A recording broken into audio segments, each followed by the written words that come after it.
Hello दोस्तों, आज हम बात करने वाले हैं मेजर ध्यानचंद जी के ऊपर, the father of Indian sports, the wizard, the magician.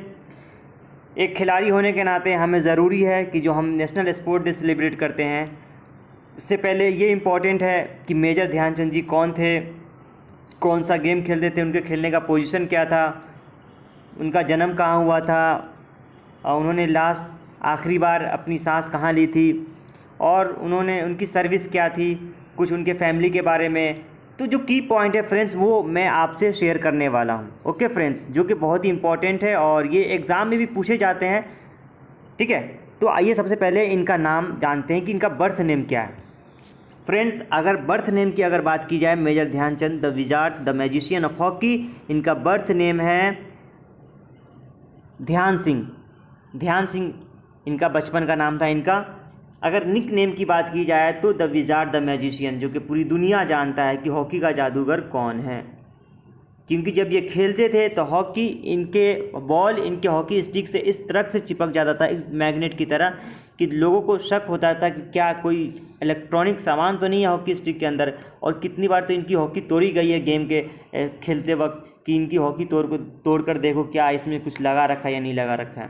ठीक है, अगर ये पैदा कब हुए थे? 29 अगस्त 1905 इलाहाबाद उत्तर प्रदेश में। Okay friends,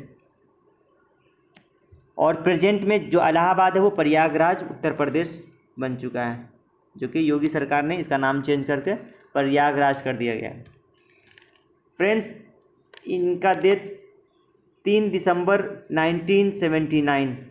okay friends, 3 December 1979 AIIMS all India institute of medical and science, new Delhi में इन्होंने आखिरी बार सांस लिया था। चलिए आगे बात करते हैं। ये हॉकी के खिलाड़ी थे, हम जानते हैं, बट हम ये नहीं जानते कि ये किसके लिए इन्होंने खेला है।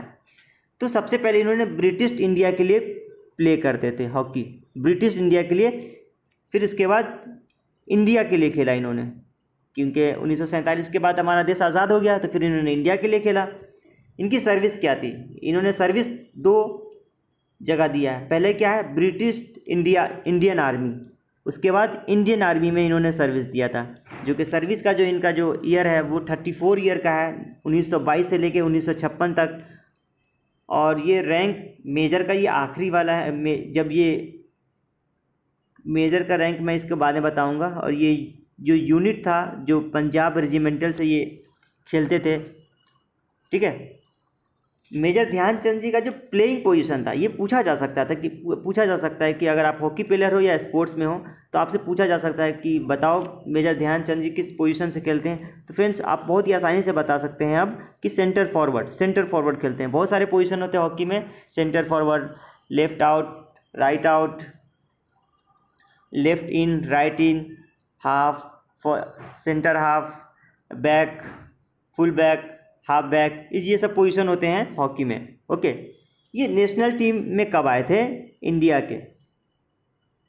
ये 1926 में इनका 1926 से लेके 1949 तक इन्होंने इंटरनेशनल मैच खेला है। ओके, इसमें इन्होंने कितने मैच खेले हैं? 185 मैच इन्होंने खेला है। गोल कितने किए हैं? गोल तो 1000 से ज़्यादा है, but overall according to his biography, अगर इनके बायोग्राफी के मुताबिक अगर मैं आपको बताता हूँ, ये 570 है, 570 प्लस में है। मेडल रिकॉर्ड की अगर बात की जाए तो ये पहला मेडल, गोल्ड मेडल, जो ध्यानचंद जी ने एज अ टीम मेंबर होकर इन्होंने जीता था, वो 1928 में, जो कि पहली बार इंडिया ने गोल्ड जीता था। और यहीं से एक हिस्ट्री क्रिएट हो गया था। उसके बाद गोल्ड की तो लाइन लग गई थी। एम्स्टर्डम में इन्होंने 1928 में जीता था गोल्ड, फिर 1932 में एंजलीज में जीता था, और 1936 बर्लिन, जो कि जर्मनी में है, इन्होंने वहाँ भी गोल्ड जीता था। और वहाँ की एक स्टोरी है जो मैं आपसे शेयर करना चाहूँगा। जब इंडिया जब वहाँ खेलने के लिए गई तो जर्मनी वालों ने हद से ज़्यादा, मतलब कि जितना जो पानी, मतलब वाटर ग्राउंड पे होना चाहिए था, उससे ज़्यादा है ना पानी उस पर है ना प्रोवाइड कर दिया गया था, जिसकी वजह से जो इंडियन प्लेयर थे हमारे, उनको खेलने में दिक्कत आ रही थी, क्योंकि जो उनका जो क्वालिटी ऑफ जो जूते की जो क्वालिटी, वो इस तरह का नहीं था कि वो पानी में भी खेल सकते हैं। बट वहाँ पे मेजर ध्यानचंद जी ने अपना दिमाग लगाया और सब प्लेयर से कहा कि हम जूता निकाल कर खेलेंगे। तो उन्होंने जूता निकाल के है ना मैच खेला था, क्योंकि हाफ तक तो जूते पहन कर खेले थे। तो एक गोल इंडिया ने किया था, लीड कर रहे थे, जीत रहे थे, बट हाफ के बाद क्या किया इन्होंने, जूता निकाल दिया। फिर उसके बाद जो गोल किए ना, लाइनें लगा दी, फिर हाफ के बाद इन्होंने 7 गोल मारे और बहुत ही आसानी से उस मैच को जीत लिया था अपने हिंदुस्तान की टीम में। ठीक है फ्रेंड्स, आइए नेक्स्ट पेज पे चलते हैं। उसके बाद जब 1936 में जब as a captain Dhyanchand ji Olympic gold जीत कर आए थे, तो इन्हें गवर्नमेंट ऑफ इंडिया ने, भारत सरकार ने अवार्ड दिया था, 3rd हाईएस्ट सिविलियन ऑनर, जो कि पद्म भूषण है, जो कि 1956 में दिया गया था। फ्रेंड्स, ये डेट याद रखना है आपको कि कब है ना पद्म भूषण मेजर ध्यानचंद जी को दिया गया था, तो 1956 में दिया गया था। ठीक है, और 1956 में ही रिटायर भी हुए थे ये अपने पद से, जो मैं आगे भी बताऊँगा। नेशनल स्पोर्ट्स डे क्या है फ्रेंड्स, ये जो सेलिब्रेट करते हैं ये नेशनल स्पोर्ट्स डे, ये क्या है, इसके बारे में आपको जानना बहुत ज़रूरी है। बर्थ एनिवर्सरी है मेजर ध्यानचंद जी का, जो कि 29 अगस्त 1905 का है, और इसी को इन्हीं के बर्थडे को ही हम सेलिब्रेट करते हैं as a national sports day. हर साल ये हिंदुस्तान में नेशनल स्पोर्ट्स डे सेलिब्रेट किया जाता है। बहुत ही इम्पोर्टेंट बात है, ये 2021 की बात है, आप जानते भी होंगे, अगर नहीं जानते तो मैं बताता यहाँ पर। इंडिया स्पोर्टिंग ऑनर की बात कर रहे हैं यहाँ पर, मेजर ध्यानचंद खेल रत्न अवार्ड, जो कि पहले राजीव गांधी खेल रत्न अवार्ड के नाम से जाना जाता था, बट पीएम प्रधानमंत्री हमारे मोदी जी ने कहा है कि जो हमारा यूथ है उनको मोटिवेट करने के लिए जो खेल रत्न जो अवार्ड राजीव गांधी के नाम से था, अब वो मेजर ध्यानचंद खेल रत्न अवार्ड के नाम से जाने लगा है अब 2021 में। ठीक है, यहाँ पे देख सकते हैं मैंने MDCKRA का मैंने फुल फॉर्म लिख दिया, मेजर ध्यानचंद खेल रत्न अवार्ड। आइए कुछ अर्ली लाइफ के बारे में बात करते हैं। आपको मालूम है कि इलाहाबाद में इनका जन्म हुआ था 29 अगस्त 1905 में। ये राजपूत फैमिली से बिलोंग करते हैं। इनके फादर आर्मी में सर्विस क्या करते थे, ब्रिटिश इंडियन आर्मी में।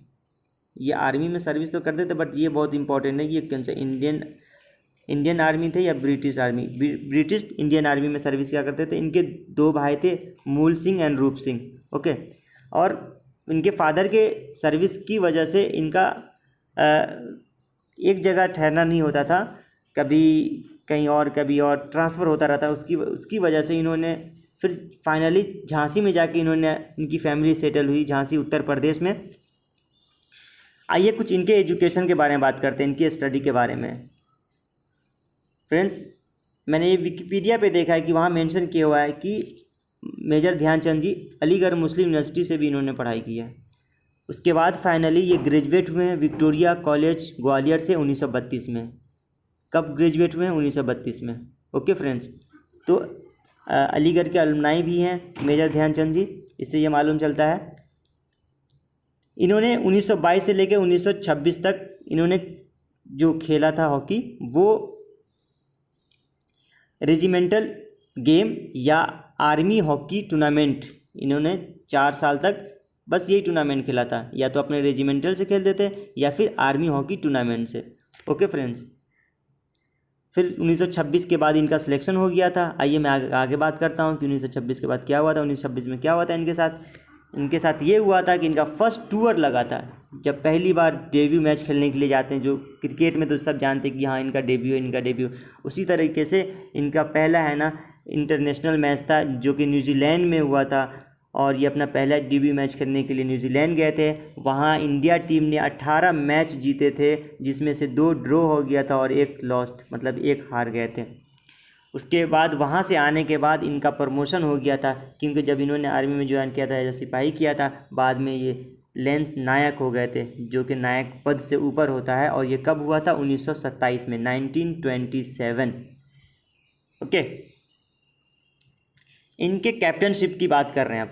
इनको कैप्टनशिप मिला था 1936 बर्लिन ओलंपिक में, और ये गोल्ड जीत कर लाए थे अपने देश के लिए। 1933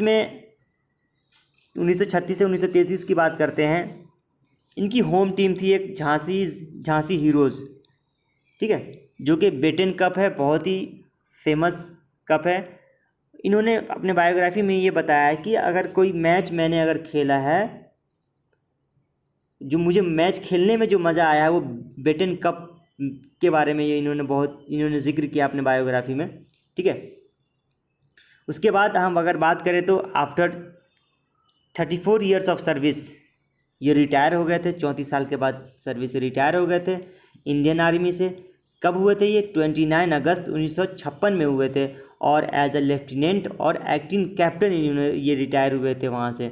और उसी के बाद उसी साल 1956 में ही इन्हें third highest civilian honour award दिया गया था, जो कि पद्म भूषण था। याद रखिएगा कि इन्हें पद्म भूषण कब दिया गया? 1956 में दिया गया था।